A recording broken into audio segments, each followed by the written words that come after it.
ikibazo kubera ko Iran nk'igihugu gikungahaye mu gucukura peteroli yari yarempoje ko itazongera gucuruza peteroli yayo mu madolari.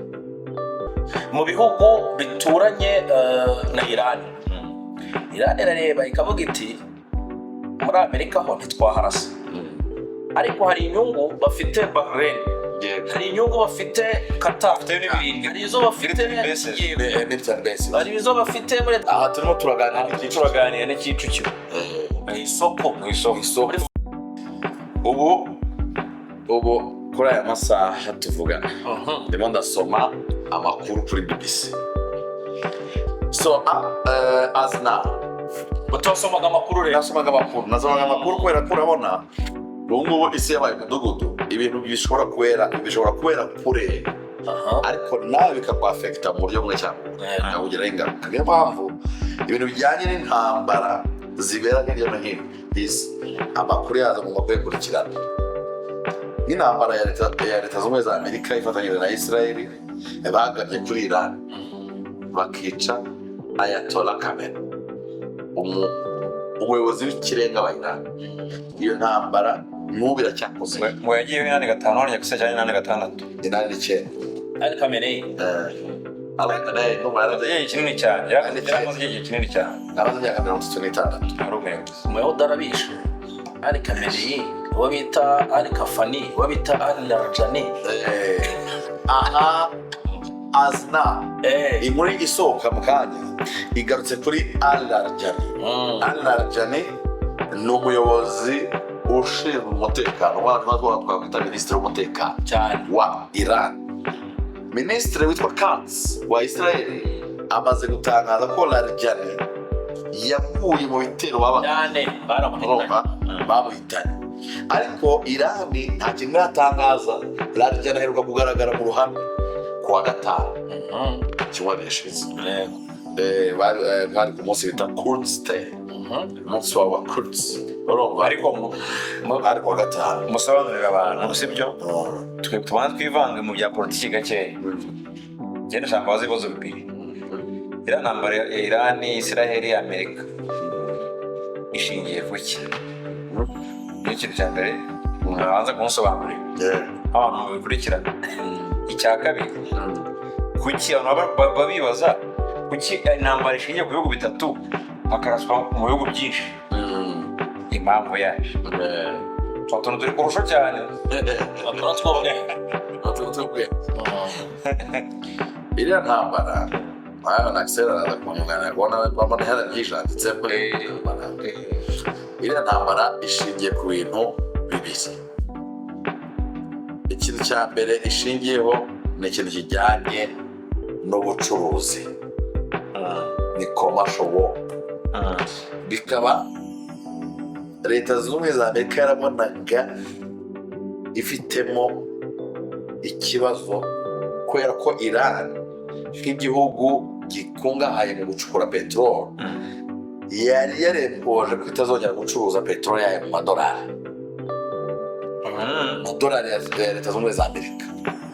Amerika ikavuga ati niba ubucuruzi bwa peteroli igera ku isi hose Iran ihagaritse gucuruza mu madolari, idolari ryacu no kugira ngo bariteshe agaciro ku isoko, cyari ikintu gikomeye cyane. Israel ifata Iran nk'igihugu cya mbere cy'umwanzi wabo mu bihugu byose byo ku isi. Yo kuba Iran ari igikomerezwa, ari igihugu gikomeye cyane, Israel ntabwo byayihaga amahwemo kubera gutekereza ko umwanzi wawe afite imbaraga. Ritekereza n'ubu yaturanye n'umuntu ukwanga kandi agusha imbaraga. Wango wenda tuvuga urugero ukaba witureye muri kadastere, we atuye muri etaje akorera mu gihori ko ubaye basinzi ugize imana umwanzi wawe rero umuntu akaza akabwira ati reka tumuhana kamufashe tumuhana ntabwo watindiganya. kandi avuga ko Iran nayo ngo intwaro za kirimbuzi bakora unizo kuzasiba Iran ku ikarita nako Israel ku ikarita. Ibyo rero urumva harimo uruhurirane. Sinzi Axel nyunganira mugani nk'aba batanu tukadukora ntabwo byumvikanye. ikindi kirenze izo Axel natubwire noneho ibihugu byo muri EGST bizamo biti.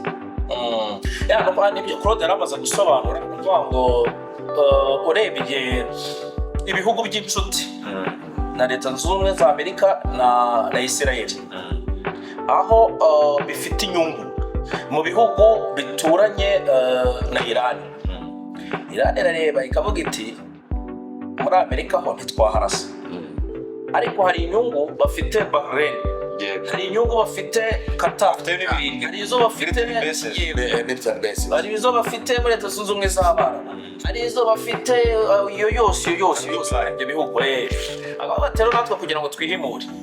Hari ubwato bwabo buca mu bunigo bwa Hormuz. Ura bunigo bwa Hormuz no ngo bunigo ni straight no muhora uwo muhora rero no ngo nzira ica mu mazi ica hagati y'amazi y'inyanja y'Abaperse ndetse n'inyanja ya Oman. urabizi urumva ko ndakwemera ngo control ifitwe na Iran nyine nk'igihugu gikomeye cyane kuko urumva ariko inakora no kuri Iran muri iyo nyanja y'Abaperse. Iran bora ntabwo arabara mu Abaperse urumva Ruvuyanga ndatamikwereka ku ikarita ibyo Imana soma ariko hano ku ikarita iyo bita straight ya Hormuz yanire Iran ayibona ku ikarita urumva rero Iran iri control nyine ukora muri Iran. ejo bundi Iran yashyize hanze urutonde rw'ibihugu byemerewe gucisha ibicuruzwa birimo amavuta nyine birumvikana muri iriya Hormuz muri straight ya Hormuz ni inshuti zabo Abarusiya Abashinwa ni inshuti nyine za Iran urumva kandi uriya muhora byibuze 20% by'amavuta akoreshwa ku isi yose 20% akoreshwa ku isi yose ni menshi. peteroli cya gatanu cya peteroli niyo mpamvu iyo uriya muhora bawufunze kubera ariya mamisiri biraza bikagera ku muturage uri gikunda mvuga cyane ibiciro by'ubwikorezi birazamuka urumva kubera ko amavuta cyane abagize gute nyine abayabuze ahakoranye rero uvuga ngo yafite muri stock ugize gute utazi igiye intambara izarangira. Intambara yatangiye kuri 28 zo kwa kabiri urumva iminsi ishize cyane 28 zo kwa kabiri nibwo intambara yatangiye itangira rero uvuga uti biramara iminsi ugashiduka igiye kumara amezi naho Leta Zunze Ubumwe za Amerika zari kubwo za kwisi aya urumva bamurashe umunsi wa mbere bakiga bite twishayatora twishe n'abayobozi amanika amaboko abaturage bigaragara aho twebwe dukorane imishyikirano nabo tubafashe gushyiraho ubutegetsi twiyumvamo ubundi buzima bari banapanuwe muze ingabo zo ku butaka ubonye abasirikare barenga 170 ba Amerika Iran yafashe ba Delta Force b'abakomanda Iran yarabacakiye baravuze bati turamurasa ubundi tumanura ingabo hasi urumva zirwane zifata ahantu hakomeye zifate presidence zifate radio y'igihugu zifate televiziyo zifate ibintu byose ubundi dushyira ubutegetsi bwacu. Iran irababwira ati twebwe turi Venezuela twese uko bimeze irabafata yavuze ntibishoboka bakomanda cyane b'Amerika ibyo bintu byavugisha ntibishoboka iyo waba tuzicara ngo tugirane imishyikirano nta mishyikirano ihari ntangaje intambara mureke tuyirwane urumva rero byakomeye urumva niyo mpamvu Leta Zunze Canada Ubufaransa urumva abo bategetsi bose bagiye bamaze kwicara bafata umwanzuro wo kwandika babwira Israel ati ibyo bitero urimo uravuga ngo ugiye kugaba muri Liban urumva ko Israel yarakaye nayo ngo ati za Liban n'izi ni inshuti za Iran urumva reka nazo tuzinjiremo tuzishegeshe bavuye kuri barene bagiye kudusamba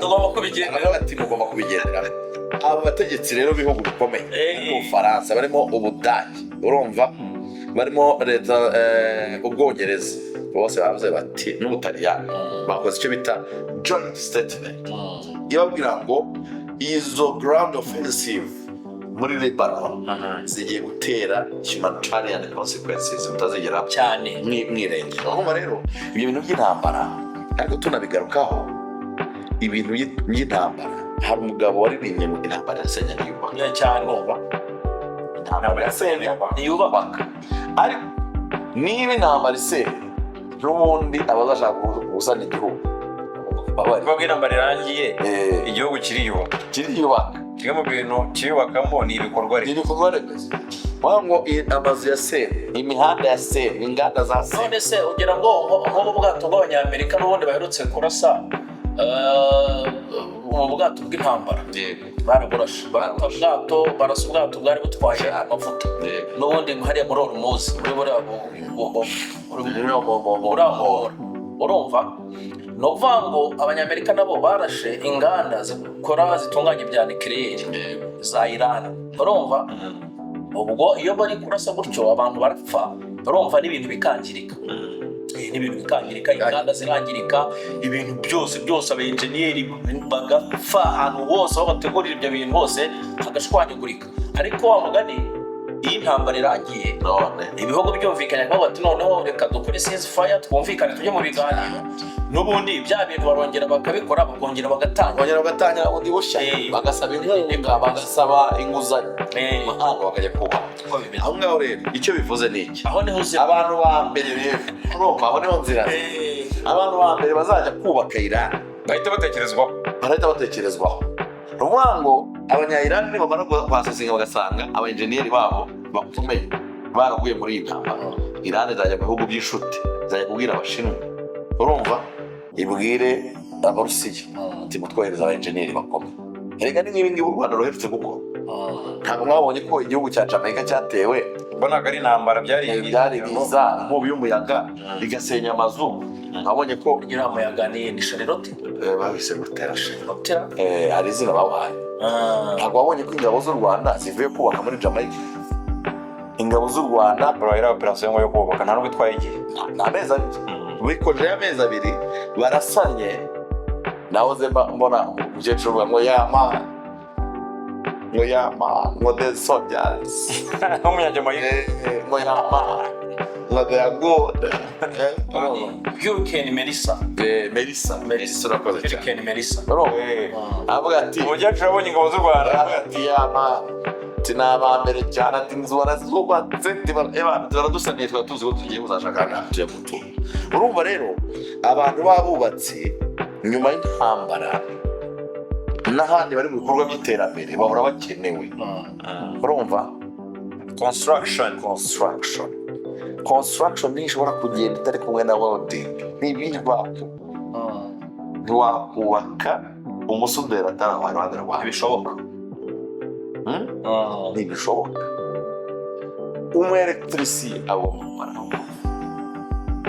industrie automobile zikora imodoka zarasenyutse ubu abize mechanical engineering bagomba kuba bari bimeze bite inganda zikora ibijyanye na telecommunication amatelefone n'ibikiri abanya-Israel izi telefone hafi zose ku isi kwanza hafi ya zose aba-enjeniyeri muri telecommunication bazidesigninga aba-designers ba mbere b'amatelefone urikumva ni abanya-Israel zose impamvu bafite ubutasi bukomeye zose urumva ni izabo icyo bivuze rero ni iki abantu bize umwuga ubwo mpamvu nabivuze telefone na telecommunication aho niho rero icyitwa software development ahubwo rero ibyo byose tuvuze abazajya kubaka abazajya gusudira abazajya gukora mu nganda urumva niho bazira abafite ubumenyi rero bahora bakenewe urumva ushobora kuba bibereye hano u Rwanda nyine rwafunguye amarembo ushobora kuba uri hano ukibona agasertifika cyawe urumva uvuga ngo dufata inzogera kwa difu wagira ngo muri bara basigaye bagiye gusana wagenda utarize ibintu batakuze bya construction ntibishoboka nose bano basirikare nta gashimwe se babagenera icyo bita engineering brigade bavuga ubutumwa bw'akazi cyane ubutumwa bw'akazi bajya gukora selection muri engineering brigade niho bavugenda umubyiza cyo kumenya umwuga nta kintu ako bisa niyo mpamvu rero aha ngaha turimo turiganira kuri feri zigezweho ku isi tuwarite nta ikintu bita ikiraro cya Action College. aho niho izira, aho niho action izira, aho yinjira mu niho ngamba. yinjiriye mu ngamba. Turimo turavuga ibintu by'intambara ariko si ngombwa kujya gukora aho intambara yabaye, ahubwo na hano mu gihugu cyacu kirimo kiratera imbere cyubaka ibikorwa remezo buri munsi. Ukeneye kwiga umwuga kugira ngo tubashe guhangana ku isoko ry'umurimo, kugira ngo ubashe kwikura mu bukene. Ikintu bita umwuga, yaba mekanike, yaba welding, yaba construction, yaba software development, ukeneye kuyiga muri Action College kugira ngo utangire uhange umurimo, utangire ube umwe mu bantu bakeneye ku isoko ry'umurimo. Sibyo? Ubwo rero ibi ni ibiganiro byacu, ariko haba ari ahantu ho gufata icyemezo mu gihe cya nyacyo. So ko twanzura babande no kubarangira amashami, nimero zo barazibona rwose mu gihugu hose, banyuriremo banyuriremo uretse mu mujyi wa Kigali. Duhere mu ntara, hari ishami mu burengerazuba ahantu bita i Rubavu, hari ishami mu majyaruguru ahantu bita i Musanze, hari ishami mu majyepfo ahantu bita i Muhanga, hari ishami mu burasirazuba ahantu bita i Kayonza. Si intara nke dufite mu gihugu, mu byibuze ubu ngubu Action College iri muri buri ntara, n'umujyi wa Kigali. n'umujyi wa Kigali. Umujyi wa Kigali hakabamo umwihariko w'amashami menshi. Amashami hari Kicukiro hano, aha turimo turaganira n'Kicukiro isoko muri flow ya kabiri. Iri ni ishami rya Action College. Muri flow ya kabiri bakurikira uturenge twanze Action College. Rwose tugaragaye turenge rwose. Ya kabiri ugahita ufata ibumoso bwawe, urumva ibyapa bya Action College urahita ubibona. Hari i Remera mu Giporosori house hari moto muri nabwo ni nka flow ya kabiri. Hari hano i Kabuga, ni inyuma ni munsi ya gare mu gikari cya Popere, niho bakorera Action College. Hari Nyabugogo, hari Nyabugogo, urumva abantu bose nabo bahura Nyabugogo bose kuko n'amahoro hari Action College irahari. Icyicaro gikuru ni hariya muri CHIC bo babariza headquarter. Ubwo rero fata umwanzuro uyu munsi, twavuze ibijyanye n'ubwubatsi, twavuze ibijyanye n'ubukanishi n'imyuga yose usanga muri Action College, twavuze ibijyanye no guteka, ubarista, gukora ikawa. Imyuga muri Action College irahari, permis na provisoire n'urucabana handi muri kora rimwe, sibyo? gahunda ari kora rimwe. Ubwo rero ibiciro kwiyandikisha bimeze bite? twijana biracyahari. Igabanyirizwa ku ijana. Hanyuma umuntu uri kutwumva ari indego ariko ushaka kwiga, ese ashobora Yego za Kayonza, ashobora kubona gucumbika Kayonza no Action College amacumbi. hari amacumbi y'abahungu n'abakobwa. Nta rwitwazo uvuga ngo hehe ngo biragenda gute. Oya, uraza bagucumbikira ukiga ugasoza ugataha. Ubonyuzwe, nezere ko namwe munyuzwe. Zandani no Ubutaha uzabajyana ku mashami yacu.